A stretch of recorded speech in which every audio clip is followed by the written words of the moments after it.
Qu'est-ce que le produit intérieur brut? Le produit intérieur brut, PIB, est un indicateur qui mesure la richesse d'un pays, c'est-à-dire tout ce qui est produit dans le pays en une année. Pour calculer ce PIB, une des possibilités est d'additionner les valeurs ajoutées de tout ce qui est produit dans le pays. On distingue deux types de valeurs ajoutées. Les valeurs ajoutées des productions non marchandes, c'est-à-dire celles produites par les administrations, comme une heure de cours réalisée par un enseignant. Et les valeurs ajoutées des productions marchandes, c'est-à-dire celles produites par des entreprises privées. Elles sont égales à leur chiffre d'affaires, c'est-à-dire le prix des produits, multiplié par la quantité de produits vendus, moins l'ensemble des biens et des services détruits ou transformés lors du processus de production, c'est-à-dire les consommations intermédiaires. La notion de prix se retrouve donc dans les valeurs ajoutées utilisées pour le calcul du PIB. On parle de PIB nominal.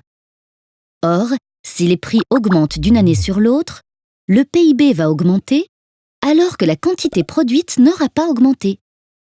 Pour pouvoir comparer le niveau de richesse d'un pays d'une année sur l'autre, il faut donc enlever la variation des prix pour se rendre compte uniquement de la variation des quantités produites.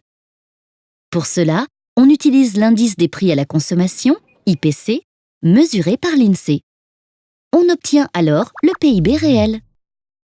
Attention, si on souhaite comparer le niveau de richesse entre pays, il faut convertir les PIB dans une monnaie unique, le dollar PPA, parité du pouvoir d'achat. Celui-ci permet de gommer les différences de niveau de prix entre les pays. Il faut également prendre en compte le nombre d'habitants par pays.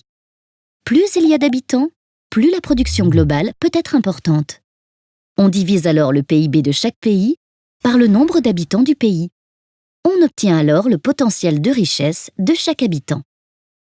Cependant, la richesse d'un pays ne se limite pas forcément à sa production, mais pourrait également prendre en compte la qualité de vie dans ce pays. D'autres indicateurs, comme le bonheur intérieur brut, BIB, intègrent la santé ou l'équilibre entre la vie professionnelle et la vie de famille, par exemple. Ces nouveaux critères sont encore difficilement mesurables, mais permettent d'entrevoir une nouvelle approche de l'économie.